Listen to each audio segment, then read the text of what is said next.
Hello friends, कहानी की शुरुआत वहीं से होती है जहाँ जेबू उस लेडी से कहता है, एक्सक्यूज़ मी, क्या आप अभी भी हायर कर रही हैं मैम? और वो लेडी उसको देख के कहती है, हाँ, ओह हाँ। और फिर जेबू खुश होते हुए कहता है, तो फिर मुझे हायर करने के बारे में क्या विचार है आपका? और वो लेडी उसको देख के कहती है, तुम यहाँ पे काम करना चाहते हो? और जेबू उसको देख के कहता है, हाँ मैम। और वो लेडी फिर कहती है, पता नहीं तुम यहाँ पे काम कर पाओगे भी या नहीं, क्योंकि तुम बस मांस और हड्डियों के ढांचे लग रहे हो। और जेबू उसको चमकती आंखों से देखते हुए कहता है, आप चौंक जाएंगी मैम। और कहता है, अगर आपको विश्वास नहीं तो मैं यहाँ पे कुछ दिनों के लिए फ्री में काम कर लूँगा, और उसके बाद आप डिसाइड करना कि मुझे हायर करना है नहीं। उसकी बात सुनकर कि वो लेडी कहती है, मैं देखने में बड़ी स्वीट लेडी लगती हूँ, पर मैं बहुत ही ज़्यादा स्ट्रिक्ट बॉस हूँ। और जेबू उसको मनाते हुए कहता है, प्लीज़ मुझे एक चांस तो दीजिए। और फिर कुछ दिनों बाद किसी की आवाज़ आती है, टू ट्रिप गुकपॉन्स प्लीज़। और अंदर से जेबू कहता है, बस मैं आ रहा हूँ। और यहाँ पे हमें गुकपाप के बारे में बताया जाता है। ये कोरियन स्टाइल सूप है जो चावल के साथ बनाया जाता है। और एक कस्टमर जेबू को देख के कहता है, वाकई में कितना हार्ड वर्किंग और डिलाइट यंग मन है। और दूसरा इंसान उससे कहता है, इस तरह का मेहनती इंसान आजकल के ज़माने में ढूंढना बहुत मुश्किल है। और कहता है, मैं आशा करता हूँ कि तुम्हें यहाँ से काफ़ी ज़्यादा एक्सपीरियंस गेन करने को मिले। और जेबू हंसते हुए कहता है, थैंक यू सर। और तभी जेबू के कानों में कुछ आवाज़ आती है। ये टीवी में न्यूज़ चल रही होती है जिसमें कि कोई कह रहा होता है, चलिए अब अगली रिपोर्ट में चलते हैं। योरमा कंस्ट्रक्शन के डायरेक्टर यून जिहोन को गायब हुए 1 साल हो गए हैं। उनके इन्वेस्टिगेशन में कोई प्रोग्रेस नहीं हुआ है। और जेबू के कस्टमर कह रहे होते हैं, वो अभी तक उसे नहीं ढूंढ पाए हैं। और दूसरा इंसान कहता है, अगर इतनी बड़ी कंपनी उसे ट्रैक नहीं कर पाई है, या तो वो मर गया होगा या फिर कभी भी नहीं मिल पाएगा। और उसकी बात सुनकर के जेबू अपने मन में कहता है, मर गया होगा, सही कहा, उसने पक्का अपनी जान खुद ले ली होगी। यून जुन ने मुझे ओरिजिनल वर्ल्ड में भेजने के बाद तुरंत ही मेरा पीछा किया होगा, तो फिर इस दुनिया में यून जिहोन भी एक सीओ जेबू की तरह मृत व्यक्ति ही होगा, तो कोई भी इतना एबल नहीं है कि उसे ढूंढ पाए। तो दूसरी ओर मुझे ये जानने का कोई तरीका नहीं मिल रहा कि आखिर चोई मुजिन का क्या हुआ होगा। वो ऐसा इंसान नहीं है जिसकी कि न्यूज़ में चर्चा हो, और मेरे लिए ये सेफ़ नहीं रहेगा कि मैं पर्सनली जाके उसको देखूं। और जहाँ तक बात है हियोजिन की, वो काफ़ी दुखी दिख रहा था, लेकिन जब उसे कोई नया पर्सन मिल गया है तो वो इतना दुखी क्यों होगा। और कहता है, सच कहूँ तो मैं उससे ये पूछना चाहता था, क्या सीओ जेबू उसे अभी भी याद है, और उसे बताना चाहता था कि मैं वही हूँ, वह क्षण जब हम फिर से मिल पाते। लेकिन इस डर ने मुझे रोक लिया। क्या होगा अगर वो मुझे पहचान नहीं पाया तो? क्या होगा तब अगर वो पहले ही मुझे भूल चुका होगा तो? मैं ये सोच रहा था कि मैं किसी भी चीज़ के लिए तैयार हूँ, पर अंत में फिर जब मैं उससे मिला, और तभी जेबू की सोच को भंग करते हुए वो लेडी उसके पीठ में ज़ोर से मारती है और कहती है, हर समय सपने देखना बंद करो। और क्या मैंने तुम्हें नहीं बताया था कि तुम अपने आप को चोट पहुंचा सकते हो? इसे ठीक से संभालो। और जेबू कहता है, आउच, यस मैम। और फिर वह लेडी कहती है, अगर तुम इस तरीके से काम करोगे तो कभी भी इतना पैसा नहीं बचा पाओगे कि जिससे तुम उस छोटे से कमरे से बाहर निकल पाओ। और हमें उसका रूम दिखाया जाता है जो कि रेस्टोरेंट के अंदर ही एक छोटा सा रूम होता है। और जेबू कहता है, पर मुझे इससे कोई फ़र्क नहीं पड़ता है, मैं बस यहीं रहना चाहता हूँ। और फिर वह लेडी ज़ोर ज़ोर से जेबू को मारते हुए कहती है, तुम नालायक, उस कमरे में प्रॉपर हीटिंग भी नहीं है। और जेबू डर के कहता है, आह। और फिर जेबू कहता है, इसकी चिंता बाद में करते हैं, चलिए पहले डिनर कर लेते हैं। और जेबू का बनाया हुआ खाना जगमगा रहा होता है, और जेबू उसे बताता है, आज मैंने स्पाइसी पोर्क स्टर फ्राई बनाया है। और फिर वो लेडी कहती है, ओह, मैं अपने इन बूढ़े दांतों से कभी भी मीट चबा नहीं पाऊंगी। और जेबू उसको कहता है, बस एक बाइट ट्राई करो। और मीट खाते ही वो लेडी कहती है, ओह, सो टेंडर, आखिर तुमने इस मीट के साथ क्या किया है? और जेबू मुस्कुराते हुए कहता है, जैसे कि मैंने कहा था मेरे हाथ में मैजिक टच है।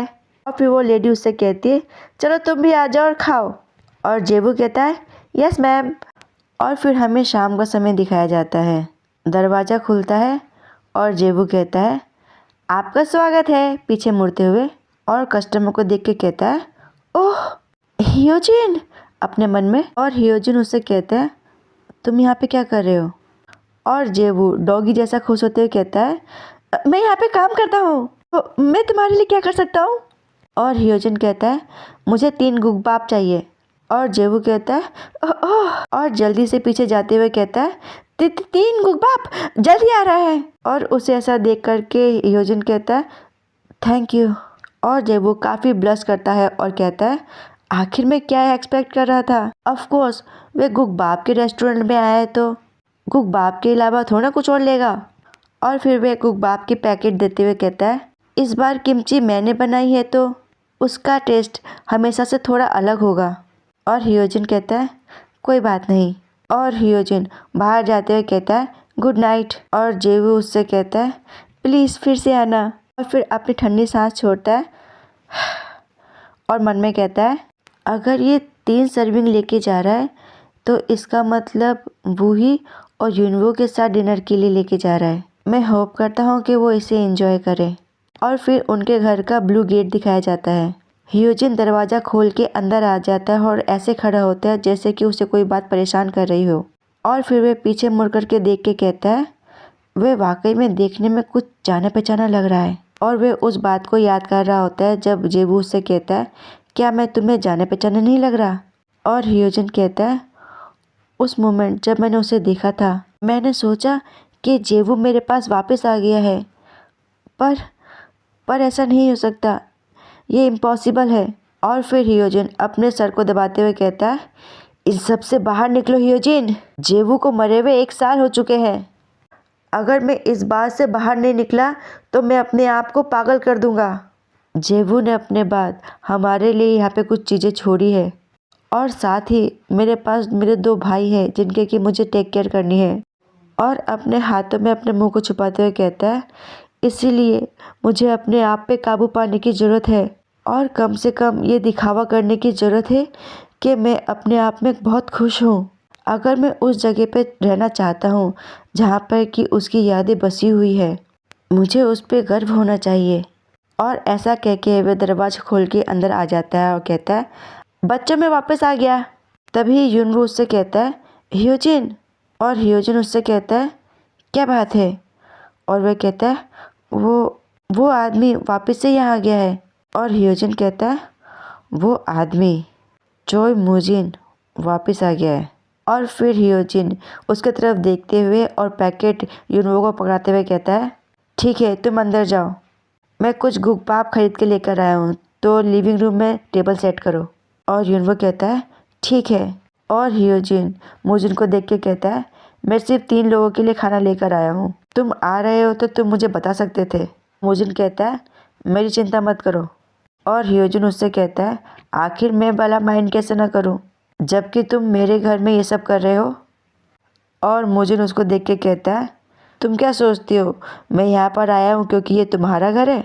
और हियोजिन कहता है, अगर मैं इसे छोड़ दूँ ऐसे ही तो ये लास्ट में अपने आप चला जाएगा, हर बार ऐसा ही होता है, ऐसा वह मन में कह रहा होता है। बताता है, जेबू के मरने के बाद चोय मुजिन अपने आपे में नहीं रहा, जबकि उस बात को 1 साल बीत चुके हैं। पहले तो उसके यहाँ आने से मुझे नफरत होती थी, पर समय बीतने के साथ उसके यहाँ आने से मुझे काफ़ी कंफर्ट महसूस होने लगा, क्योंकि वह एकमात्र ऐसा व्यक्ति है जिसकी यादों में अभी भी जेबू है, मेरे जैसे।